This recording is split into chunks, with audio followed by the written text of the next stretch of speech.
Salam sejahtera, terima kasih karena bersama dengan saya di Nazilin Unity Channel. Ini keputusan terkini daripada mahkamah berkait dengan istri Alerham Daim Zainuddin, yaitu Naima. Beliau gagal merujuk persoalan undang-undang ke Mahkamah Tinggi. Hakim Azura Alwi berkata, tiada isu perlembagaan dalam kes pengisytiharan aset dan menetapkan 9 hari perbicaraan bermula November ini. Mahkamah Session menolak permohonan Naima Khalid untuk merujuk persoalan undang-undang ke Mahkamah Tinggi melibatkan pendakwaan gagal mengisytiharkan aset di hadapinya.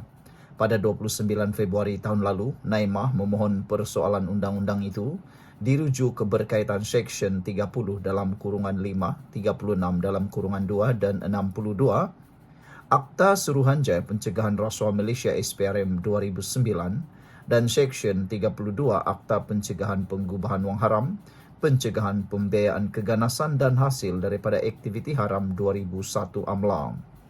Hakim Azura Alwi membuat keputusan itu kerana permohonan Naimah tiada merit memandangkan tiada isu perlembagaan berbangkit dalam kes tersebut. Katanya, mahkamah bersetuju dengan hujahan pendakwaan bahawa permohonan adalah remeh, menyusahkan dan penyalahgunaan proses mahkamah kerana Naimah tiada atau tidak didakwa mengikut Seksyen 32 AMLA. Tiada isu dan kaitan langsung berkait perkara dipertikaikan atau pertuduhan untuk dipertimbangkan mahkamah ini, katanya. Azura berkata, Seksyen 30 dan 36 Akta SPRM adalah peruntukan bagi siasatan dengan rekod Parlimen Hansard menunjukkan ia digubal untuk membantu siasatan rasuah. Petikan daripada Hansard yang menjadi kenyataan rasmi Parlimen jelas menunjukkan rasional di sebaliknya. Penggubalan peruntukan undang-undang untuk membenteras jenayah rasuah, menjalankan siasatan dan merekodkan keterangan saksi dengan mengambil kira kes rasuah, katanya.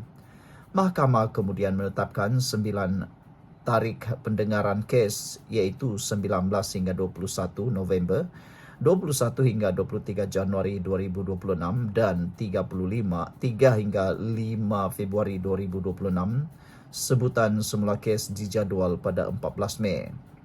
Timbalan Pendakwa Raya Wan Syahrudin Wan Ladin berkata, pihak pendakwaan akan memanggil 11 saksi termasuk Jabatan Pengangkutan Jalan, Pejabat Tanah dan Galian, Suruhanjaya Syarikat Malaysia, termasuk beberapa bank untuk memberi keterangan. Pada 23 Januari tahun lalu, Naimah, 67 tahun, balu kepada Daim Zainuddin, memohon dibicarakan di Mahkamah Session atas pertuduhan gagal mematuhi syarat notis pengisytiharan aset di bawah Akta SPRM.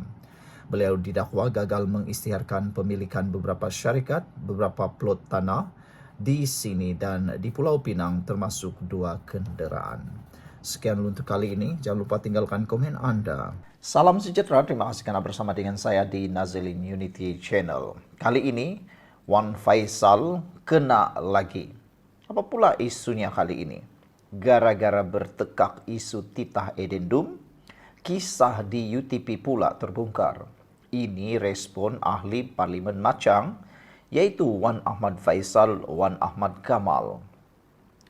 Persidangan Dewan Rakyat semalam kecoh apabila Wan Ahmad Faisal, Wan Ahmad Kamal tetap mahu membangkitkan isu berkaitan titah edendum, walaupun telah diingatkan berkali-kali oleh Speaker Dewan Rakyat.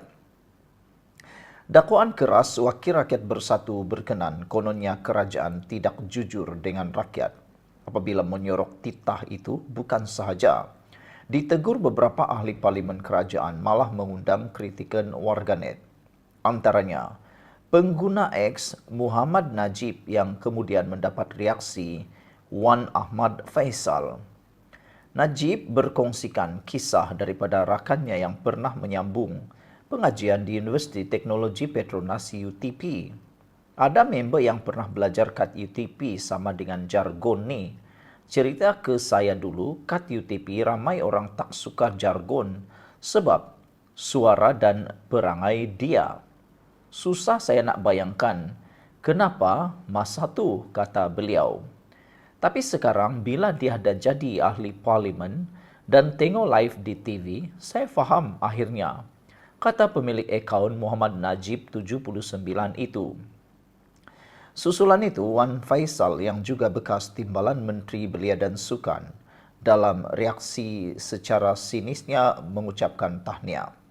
Bila tak dapat jawab hujah kegagalan pengurusan ekonomi kerajaan Madani, kamu serang lawan guna ad hominem.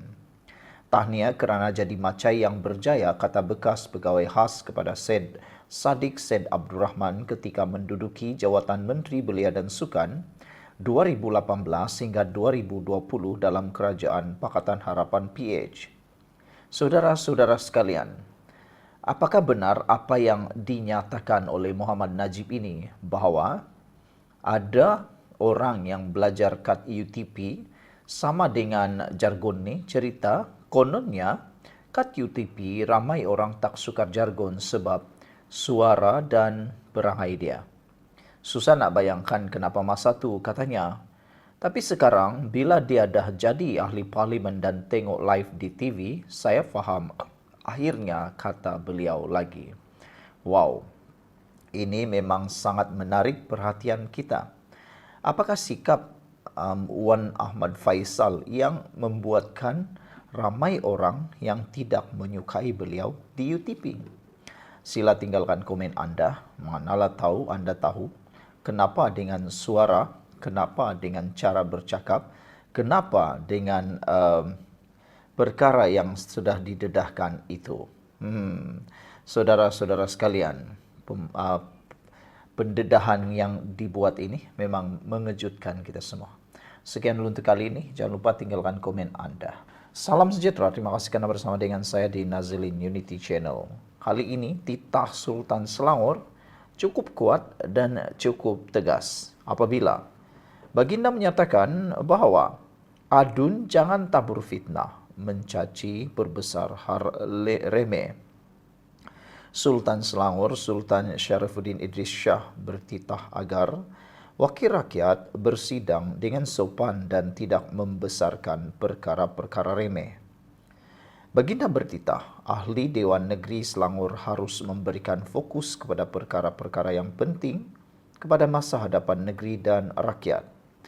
Baginda mahu sidang Dewan kali ini berlangsung dengan penuh berhemah dan bukannya menjadi medan untuk menabur fitnah, caci mencaci dan berperangai tidak senonoh.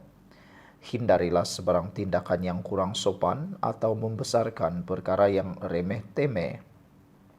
Rakyat sentiasa memerhati dan menilai setiap tingkah laku wakil rakyat yang mereka pilih. Titah baginda sempena istiadat pembukaan persidangan penggal ketiga Dewan Undangan Negeri Selangor ke-15 tahun 2025 hari ini. Sultan Sharifuddin dan Tengku Permaisuri Selangor, Tengku Permaisuri Norashikin tiba di dataran Setiausaha Kerajaan Negeri Selangor pada jam 9.15 pagi tadi. Persidangan Dewan Undangan Negeri Selangor dijadualkan berlangsung bermula hari ini hingga 21 Februari 2025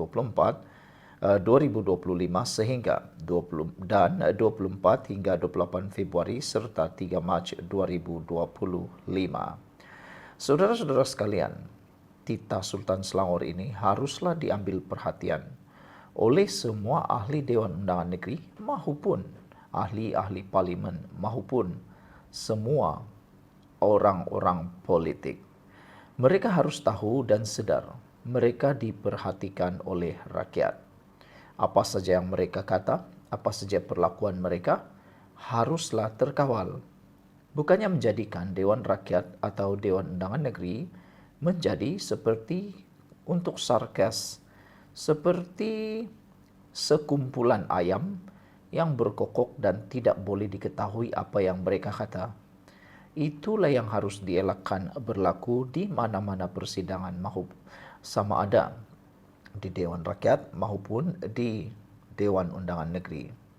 Kerana perbuatan mereka yang suka menabur fitnah, mencaci hamun dan berperangai tidak senonoh pasti akan membuatkan ramai orang yang tidak suka. Lebih-lebih lagi sekarang ini media mudah tersebar. Seluruh dunia memerhatikan pemimpin-pemimpin Malaysia ini berkelakuan bagaimana. Jangan-jangan apabila dilihat oleh negara-negara yang lain di serata dunia, mereka akan menyangka bahwa negara Malaysia tidak senonoh sekiranya rakyat atau pemimpin yang ada di Malaysia berkelakuan tidak senonoh juga. Jadi, bak kata pepatah, kalau nak melihat bagaimana berjayanya sebuah negara, lihat dulu kepada pemimpinnya. Bagaimana hebatnya pemimpin itu, begitulah hebatnya juga negara Malaysia. Kalau pemimpin suka memaki hamun, suka memfitnah, suka menabur kebencian, negara ini juga penuh dengan kebencian.